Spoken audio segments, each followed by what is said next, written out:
अक्सर हम बात करते हैं अपने शरीर को डिटॉक्सिफाई करें, अपने शरीर को पंचकर्मा की थेरेपी से रोग मुक्त बनाने के लिए आपको डिटॉक्सिफिकेशन की ज़रूरत है। मैं बताती हूँ कि डिटॉक्सिफिकेशन आखिर है क्या। देखिए, हम जो भी कुछ खाते हैं उसमें से नियमानुसार जो आपने खाया उसमें से जो न्यूट्रिएंट्स थे वो एब्जॉर्ब होकर आपकी बॉडी को जाने चाहिए और उसका जो वेस्ट प्रोडक्ट है वो एक्सक्रीट हो जाना चाहिए आपकी बॉडी से कम्प्लीटली। यानी कि जो आपने खाया है उसका 100% ठीक इस्तेमाल होना चाहिए।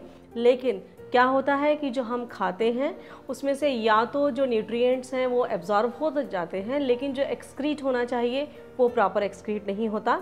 इसके अलावा ऐसा भी अक्सर बहुत बार होता है कि हम जो खाते हैं उसमें से ना तो न्यूट्रिएंट्स एब्जॉर्ब होते हैं और ना जो एक्सक्रीट होना चाहिए था वेस्ट प्रोडक्ट वो एक्सक्रीट होता है। तो जो नहीं एक्सक्रीट होता है वो हमारे शरीर में ब्लड के थ्रू कहीं कहीं कहीं कहीं डिपॉजिट हो जाता है। सबसे पहले वो लार्ज इंटेस्टाइन्स में डिपॉजिट होना शुरू होता है, उसके बाद फिर बड़े जोड़ों में, फिर छोटे जोड़ों में, और कई बार स्किन के एरप्शंस के रूप में, स्किन की बीमारियों के रूप में वो बाहर निकलता है। तो ये सारे टॉक्सिन्स जो शरीर से बाहर निकल जाने चाहिए थे वो हमारे शरीर में कहीं कहीं इकट्ठा हो जाते हैं और फिर वो बहुत सारे रोगों का कारण बनते हैं।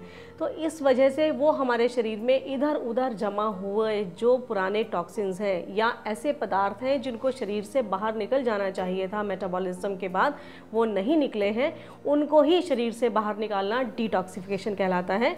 अगर आप घर बैठे ही अपने आप को डिटॉक्सिफाई करना चाहते हैं तो ज़रूरी है कि आप अपने पेट को क्लीन रखें, आप अपने पेट में कॉन्स्टिपेशन ना होने दें, तो आप बिल्कुल निरोग रहेंगे।